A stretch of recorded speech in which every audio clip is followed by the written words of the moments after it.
Yo soy tu padre, yo soy tu padre. Sí, sí, aquí tenemos al Darth Vader. La verdad que tendríamos que hacernos una pregunta. Si levantásemos la máscara al Darth Vader español, ¿quién tendríamos debajo de esta máscara? ¿A Pedro Sánchez o a José Luis Rodríguez Zapatero?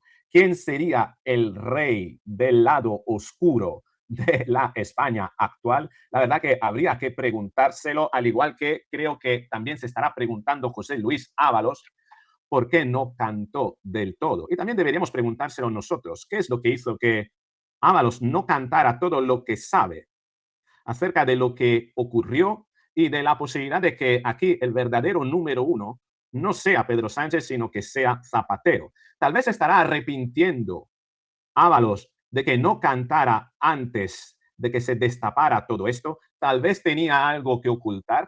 Tal vez, quién sabe, había recibido algún premio por parte de Zapatero para no soltarlo todo. Son todas hipótesis que tenemos y trataremos de analizar en este vídeo, donde te voy a dar además 3 evidencias de motivo por el cual yo creo que a día de hoy, quitándole la máscara a nuestro Darth Vader español, muy probablemente encontraríamos la cara de José Luis Rodríguez Zapatero. Sí, a lo mejor él es el verdadero número uno y estábamos todos equivocados pensando que era Pedro Sánchez. ¿Por qué? Porque toda una serie de datos y evidencias que te voy a contar en este vídeo, te voy a dar 3, datos que ha dado Aldama, datos que ha dado Ketty Garat y otras conclusiones que podemos extraer de que a lo mejor si Ábalos está en la cárcel es porque hubo una guerra de cárteles dentro del PSOE y esa guerra la ganó Zapatero en el momento en el que Ábalos intentó ocupar un espacio que no le correspondía. Tal vez le pisó los pies al mandamás.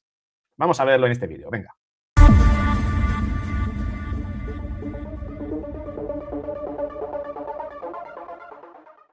Bueno, ya se ha hecho público el sumario del caso Plus Ultra. Son 800 folios. El país ha llegado ya a tener acceso. Dice Zapatero, aquí manda. Cuidado porque esto ya es revolucionario. Zapatero aquí manda, manda en esta causa, claro.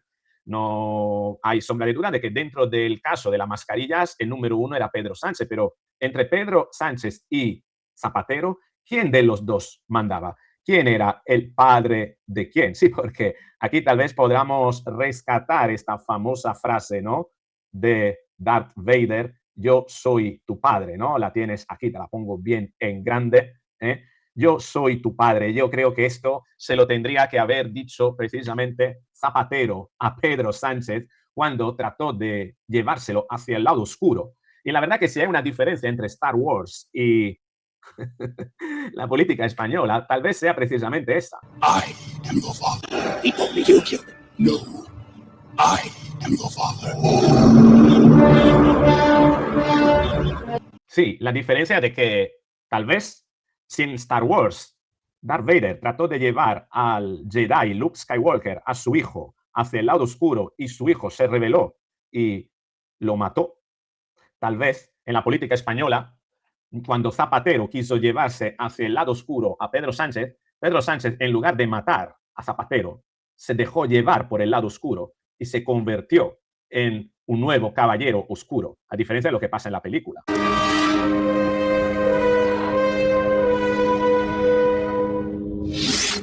Never. I'll never turn to the dark side. Jamás me entregaré al lado oscuro. Bueno, Pedro Sánchez tal vez sí se entregó, bueno, tal vez no, parece ser que lo tenemos muy claro, sí que se entregó al lado oscuro. Tan es así que yo creo que quien tenía pillado a quién era Zapatero con Pedro Sánchez. No hay que olvidar una cosa, que el cambio de posición de España con respecto a Venezuela fue un elemento clave.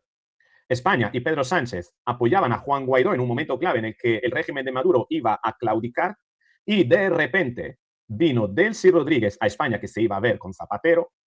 Al final no pudo verse con Zapatero, entregó, parece ser lo que dice Víctor de Aldama, ese famoso sobre con el dinero que según Víctor de Aldama serviría para financiar al PSOE y la proyección de Pedro Sánchez a nivel internacional como jefe máximo de la Internacional Socialista a cambio de un giro de España sobre Venezuela a nivel internacional. Es decir, que Pedro Sánchez a cambio decidiera dejar de apoyar a Juan Guaidó y comenzara a apoyar al régimen de Nicolás Maduro, cosa que en el fondo ocurrió. Es decir, si hay alguien que hizo que Pedro Sánchez subiera de escalón y comenzara a tener una parte importante, una proyección a nivel internacional, fue el mismo Zapatero, que a partir de ese momento metió a Pedro Sánchez en su círculo de influencias y también tenía pillado a Pedro Sánchez. Sabía Pedro Sánchez todo lo que estaba ocurriendo, lo sabía también Zapatero, y a partir de ese momento su destino se unió indisolublemente hasta estos días. Tan es así que si cae uno, muy probablemente caiga el otro. Y lo curioso de todo esto es que Zapatero podría pasar a la historia como el único político que hundió 2 veces a su partido, al PSOE. Sí, porque muchos consideran que Pedro Sánchez, digamos que fue continuidad de Zapatero, y no es así. No hay que olvidar que cuando Pedro Sánchez ganó las primarias, Pedro Sánchez no era el candidato de Zapatero, el candidato de Zapatero era Susana Díaz. Y Zapatero trató de cambiar todo el PSOE. De hecho, construyó un nuevo partido sobre las cenizas del PSOE. Lo que quedaba del PSOE básicamente era la marca, la sigla. No había más. Y construyó un nuevo partido, que es otra cosa. Lo que hay a día de hoy no es el PSOE que vimos con Zapatero. Ni es mejor ni es peor, no entro en esa lógica, sino decirte que es otro PSOE, que Zapatero hundió a España, hundió al PSOE. Tan es así que un tipo tan mediocre como Rajoy acabó siendo presidente con mayoría absoluta, como muy probablemente pueda pasar también a Feijóo. Es decir, lo más mediocres al final cosechan los restos de aquellos que los precedieron y hundieron literalmente España. Zapatero había pasado a la historia como un presidente nefasto, como el presidente que derrochó prácticamente toda la riqueza que había acumulado España, toda la proyección internacional que había tenido España en los años anteriores. No olvidemos el tema de la prima de riesgo. España estaba en bancarrota prácticamente, ¿no? Bueno, esto es lo que ocurrió. El PSOE estaba prácticamente herido de muerte. Podemos ya tener una mayor proyección incluso que el PSOE. Llega Pedro Sánchez, coge el partido, lo reconstruye, pero lo reconstruye de acuerdo con otros principios, los principios de Podemos, los principios de una izquierda mucho más radical, construye un nuevo relato alrededor del PSOE, pero no lo olvidemos, ese no era el PSOE de Zapatero. Zapatero no apoyaba a Pedro Sánchez. Y es más, había personas dentro del PSOE como Rafael Hernando y como Óscar López, que formaban parte del lobby de Pepe Blanco, que estaban muy en contra de Pedro Sánchez y que con el tiempo, y gracias precisamente a la intervención de Zapatero, comenzaron a tener proyección, comenzaron a formar parte del el círculo de Pedro Sánchez, sobre todo porque, bueno, según lo que dice el comisario Villarejo junto con Joaquín Abad en el libro de las saunas, bueno, comienzan a hacerse fuertes esas personas dentro del partido porque tenían información privilegiada sobre las saunas de Pedro Sánchez. Y Pedro Sánchez, para de alguna manera no tenerlos en contra, los absorbió dentro de su partido y se convirtieron en aliados, compartían información privilegiada. Y por eso que Óscar López ahora es la persona con la mayor proyección en Madrid que quiere disputarle la comunidad autónoma a Isabel Díaz Ayuso. ¿Por qué? Porque, bueno, se lo ha pedido a Pedro Sánchez y Pedro Sánchez no le puede decir que no. ¿Por qué? Porque a lo mejor Óscar López tiene mucha información sobre Pedro Sánchez. Así que entre estos acontecimientos, lo del giro de España, del gobierno de Pedro Sánchez sobre Juan Guaidó para pasar a apoyar a Nicolás Maduro, todos estos movimientos, y quién sabe si incluso llegaremos a descubrir si Zapatero estuvo detrás del cambio de posición de España acerca del Sáhara Occidental, que también podría ser un elemento a explorar y que saldrá en un futuro. ¿Quién sabe? Pero todos estos elementos nos demuestran que la influencia que comenzó a tener Zapatero en Pedro Sánchez a cambio de darle a Pedro Sánchez una proyección internacional surtió sus efectos hasta el punto de que Zapatero era el que mandaba. Y tanto mandaba que, fíjate esta noticia, ¿no? Que Ábalos asegura que Zapatero le puenteó en el rescate de Plus Ultra. Le dije a Sánchez que no era una aerolínea consolidada. Sí, Ábalos no quería rescatar a Plus Ultra, pero sí que interesaba a Zapatero que esa aerolínea estuviera rescatada. ¿Por qué? Porque Zapatero hacía los intereses de Venezuela en España. Y a partir del momento en el que Sánchez comienza a apoyar también a Maduro, la voluntad de Zapatero también debía ser la voluntad de Pedro Sánchez. Si Pedro Sánchez quería sobrevivir a partir de ese momento en el que se entregó a la voluntad de Zapatero para ser el número uno de la Internacional Socialista, debía bajar a ciertos compromisos y hacía lo que se le encomendara desde la narcodictadura, que era quien proveía de todos los fondos económicos del que vivían todos los que movían este entramado. ¿Quieres ser jefe o presidente de la Internacional Socialista? Bueno, como la Internacional Socialista deciden sobre todo los países de América y sobre todo la narcodictadura de Venezuela, que tiene una ascendencia importante, una influencia importante, si quieres seguir siendo presidente de la Internacional Socialista, debes de hacer aquello que te mandamos desde Venezuela. ¿A través de quién? A través de Zapatero. Así como yo reconstruyo la historia hasta el punto que el mismo Víctor de Aldama cuenta cómo efectivamente Zapatero fue a José Luis Ábalos y le dijo a Ábalos que tenía que rescatar a Plus Ultra, que esto se lo iba a pedir también su propio presidente del gobierno, su jefe. Fíjate. Hay un episodio, yo creo que muy importante, que es el episodio en el que José Luis Rodríguez Zapatero llega al Ministerio de Transportes, se reúne con José Luis Ábalos. Esto no lo cuento porque me lo hayan contado. Yo estaba en el despacho colindante al de José Luis Ábalos con Koldo, como muchos días estaba despachando una serie de cosas y estaba allí. Koldo me avisa de que va a llegar José Luis Rodríguez Zapatero, además me avisa en un tono despectivo porque no le gustaba, digamos, que él fuera al Ministerio de Transportes a hablar con Ábalos o a imponer.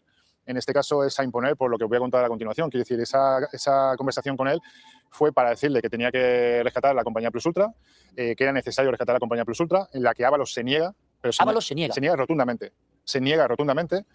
Tienen una conversación acalorada porque Koldo y yo escuchamos, digamos, bueno, pues la media conversación por el tono alto de la conversación, en la que Zapatero le dice, no es algo que te estoy pidiendo yo, es algo que estaba pidiendo el presidente. Entonces él dice, bueno, pues yo hablaré con el presidente. Entonces ahí Zapatero le dice que ok, que muy bien, que volverá, que cuando tenga noticias que volverá.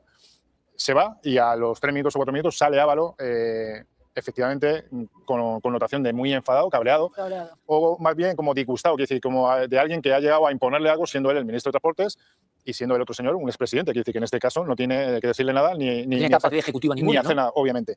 Le pregunta a Koldo, oye, ¿qué ha pasado con el imbécil este? Además se lo dice así, es una manera de hablar de Koldo, ¿qué ha pasado con el imbécil este? Y Ábalos le dice, no doy crédito, me ha venido a pedir que rescate Plus Ultra, que lo tengo que hacer sí o sí y que es una orden directa del presidente. Koldo le dice, bueno, pues llámate al presidente y pregúntale si esto es así. A lo que Ábalos a continuación llama al presidente, el presidente le coge la llamada, como hacía siempre, le dice, oye, he tenido una reunión con Zapatero, ha venido a pedirme una serie de cosas y entre ellas el rescate Plus Ultra. El presidente, para el asombro de Ábalos, le dice que tiene que rescatar Plus Ultra. No hay más explicaciones y que tiene que hacer lo que sea para rescatar Plus Ultra. Bueno, en ese contexto... ¿Cómo está Ábalos en ese momento? No, indignado, indignadísimo. ¿Sube, incrementa la indignación? Indignadísimo.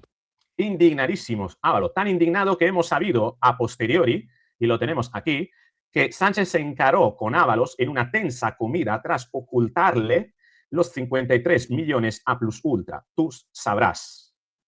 La inyección, dice Voz Populi, de 53 millones de euros de dinero público de la aerolínea de capital venezolano, entonces con grave problema financiero en una flota de solo 2 aviones, fue validada a espalda del ex ministro de Transporte, José Luis Ábalos, quien con posterioridad se encargó de indagar lo sucedido hasta obtener confirmación por parte de su entonces secretario de Estado, Pedro Saura, de que había sido el ex jefe del Ejecutivo quien había mostrado un enorme interés, es decir, Zapatero, en que el rescate público de la aerolínea participada por capital venezolano se hiciera efectivo con la mayor celeridad. Pese a que Saura ha negado esta versión, el exministro, hoy en prisión provisional, se ratifica en su versión que ha trasladado a Voz Populi dentro del centro penitenciario de Soto del Real.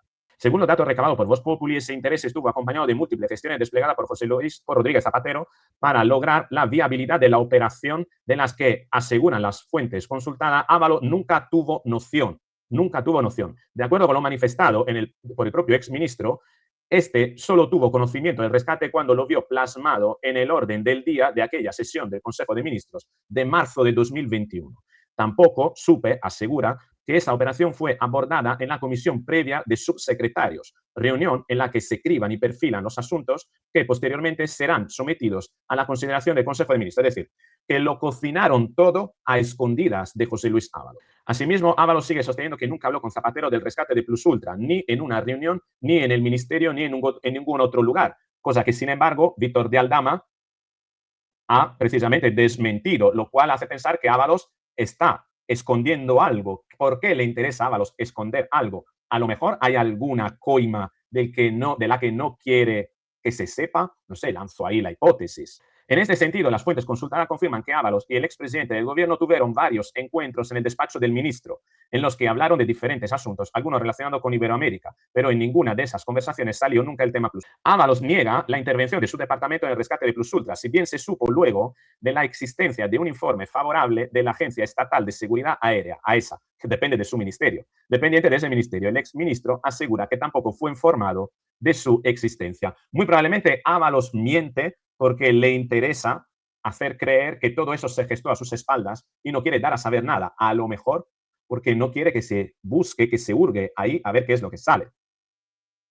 Tras la aprobación de la inyección económica a la polémica aerolínea, el presidente y su ministro compartieron ese mismo día un almuerzo en la sede de Ferraz en el que este le mostró su perplejidad y su malestar porque la operación se hubiera llevado a término a sus espaldas. Sánchez se limitó a decirle, pues tú sabrás. Ábalos sigue interpretando esas palabras como un aviso para que lo dejara estar y se limitara a asumir una decisión que ignoraba. Al día siguiente también el exsecretario de Organización Socialista pidió explicación a Pedro Saura, su segundo en transportes. Este le trasladó que se sintió obligado a dar el visto bueno al rescate de la aerolínea e identificó a Zapatero como el responsable de esas presiones. Y en efecto, hay partes de la operativa que se gestaron a espaldas de José Luis Ábalos, tan es así que esto aparece también en los informes de la UDEF y en el sumario, tal como lo refleja Pablo Franco en un vídeo magnífico, te voy a dejar el enlace abajo, para que comprendas todo lo que pasó detrás de la operación de rescate de Plus Ultra. Creo que es el vídeo más completo que he visto, el de Pablo Franco. Fíjate lo que decía Pablo Franco de cómo Zapatero ya se había reunido incluso con el ministro de Seguridad Social, Escrivá, José Luis Escrivá, para cancelar la deuda de Plus Ultra con el fin de que Plus Ultra pudiera aspirar al rescate, porque teniendo esa deuda con el Ministerio, con la Seguridad Social, no podría haber aspirado en momento alguno a obtener esa deuda. Fíjate. El 7 de septiembre de 2020 se produce un encuentro institucional entre Zapatero y el entonces ministro de Inclusión y Seguridad Social, José Luis Escrivá. Desde el Ministerio de Transportes, el director de la unidad de emergencias monitoriza la reunión en tiempo real e informa a Koldo García. Está Zapatero reunido ahora mismo con el ministro de Inclusión y Seguridad Social. Y Koldo, de manera inmediata, reenvía la alerta al ministro Ábalos. 3 departamentos ministeriales, realizando un seguimiento exhaustivo y simultáneo de una única reunión privada. Aquí la línea temporal es crítica desde el punto de vista del fraude legal. Esa misma semana, la aerolínea acumulaba una deuda ejecutiva con la Seguridad Social de 451.954 euros. Este descubierto financiero constituía el impedimento legal insubsanable que invalidaba la concesión de cualquier ayuda pública. Claro, el encuentro al más alto nivel se encuadró exactamente en esa ventana de vulnerabilidad administrativa. El 9 de marzo del 21, el Consejo de Ministros ratifica formalmente la inyección financiera. Y con los informes de la UDEF en la mano, es posible desglosar los 4 filtros normativos que presuntamente se alteraron para forzar la viabilidad del expediente. Primero, la exigencia legal de hallarse al corriente de las obligaciones de la Seguridad Social a fecha 31 de diciembre de 2021. Pese a que la Tesorería General constató judicialmente la existencia de la deuda viva de 451.954 euros, la empresa aportó a la SEPI 2 certificaciones fechadas en agosto de 2020 que declaraban pues, que no existía ninguna deuda. La policía define esta maniobra como datos falsos aportados a la SEPI, un requisito más en el cual el expediente jamás habría superado la fase de registro. Es decir, que según lo que refiere Pablo Franco, bueno, según lo que refiere la UDEF y cuenta Pablo Franco, se falsearon unos informes por parte de la Seguridad Social para hacer creer que Plus Ultra había subsanado esa deuda, o que ya no tenía la deuda con la Seguridad Social, al fin de obtener el rescate de 53 millones de euros. Porque ya sabe que cualquiera que está en deuda con una administración pública no puede acceder a ninguna ayuda habitualmente. Bueno, esto ocurrió y se gestó a espaldas de José Luis Ábalos y de Koldo. Tan es así que, pero ellos se enteraron por otra vía y ocurrió en septiembre de 2020. Es decir, 6 meses antes del rescate. Estuvieron cocinándolo a fuego lento durante varios meses. Pero aquí debemos preguntarnos si Ábalos se sintió tan pisado, ¿no? Sintió que sus pies estaban siendo pisados por Zapatero. ¿Por qué no se rebeló y por qué no se cobró su venganza en el juicio del caso Mascarillas, soltándolo todo? Pues muy probablemente no imaginaría que esto ocurriera después y muy probablemente porque a lo mejor tiene algo que esconder también él. A lo mejor tuvo alguna compensación por mantener la boca callada sin rechistar. Tan es así que fíjate lo que titula aquí El Español. Ábalos planteó dar información sobre Zapatero a la Fiscalía, pero Koldo se lo impidió de forma agresiva en una reunión. ¿Por qué se lo impidió? ¿Acaso en la eventualidad de ceder toda esa información, Ábalos y Koldo hubiesen tenido que hacer frente a alguna represalia? Algo que podría incluso incriminarles a ellos por otros delitos. ¿Por qué digo esto? Porque estando a lo que dice Ketty Garat, el PSOE funcionaba, a lo mejor sigue funcionando, como una estructura donde hay varias familias con intereses, varios cárteles que luchan no solo por el poder, sino por el dinero y que, cuidado con a quién se le pisa la manguera. Y a lo mejor Ábalos quiso crear su propio cártel, lo tenía bien organizado con Koldo, hasta el momento en el que pisaron los intereses de Zapatero y Zapatero pudo decidir deshacerse de ello. Tan es así que muchos se preguntan si la caída en desgracia de Ábalos se pudo deber más que a una operación judicial, a una operación interna de limpieza, ¿por qué no? Incluso pilotada por parte del mismo José Luis Rodríguez Zapatero para quitárselos del medio, porque a lo mejor estaban teniendo demasiado poder o aspiraban a hacerse con parcelas, con zonas de control que le pertenecían a otro. ¿A quién? A lo mejor con Zapatero.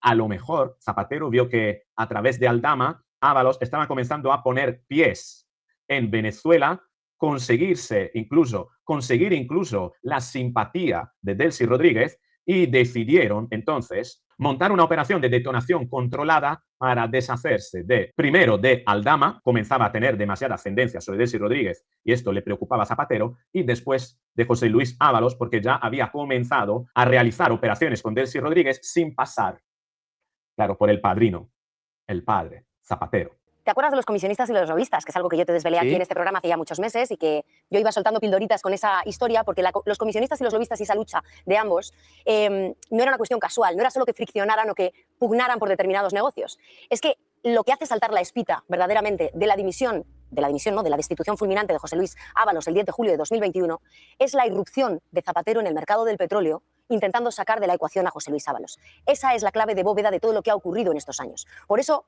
el presidente del gobierno, Pedro Sánchez, no puede volver a mentir y decir que no sabía nada, porque es precisamente él el que se pliega a los intereses de Zapatero para cambiar a los actores del juego, para hacer una operación de retorno del zapaterismo, matando precisamente a sus principales valedores hasta la fecha, única, lisa y llanamente, porque Zapatero quería operar en solitario en el mercado del petróleo, donde venía operando desde hacía ya bastante tiempo pues un tal José Luis Ábalos, aprovechando la influencia y el privilegio que tenía sobre Delcy Rodríguez, un tal Víctor de Aldama.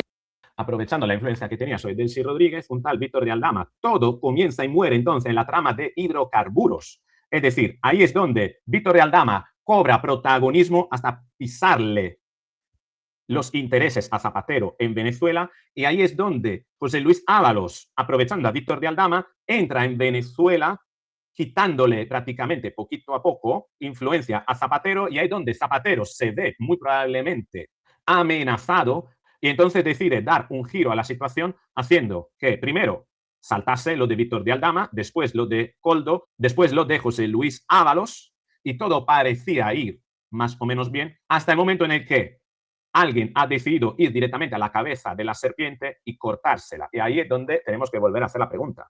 ¿Quién está detrás de la máscara? ¿Quién es el padre de quién? ¿Quién es el número uno de verdad? ¿Pedro Sánchez o Zapatero? Escríbeme si acaso en los comentarios qué es lo que opinas. Si te ha gustado este vídeo, dale a me gusta. Si eres miembro del canal, búscate al final en la pantalla de agradecimientos a ver si estás. Si no eres miembro del canal, hazte miembro y así aparecerás en la pantalla final de agradecimientos. Un par de euros, €1 y pico al mes, y vas a tener acceso incluso a material extra. Merece la pena. Y sobre todo, dale me gusta a este vídeo, compártelo, hazlo llegar a más personas. Y si no estás suscrito, suscrita, hazlo, activa la campanita, porque así nos veremos en el próximo vídeo. Chao.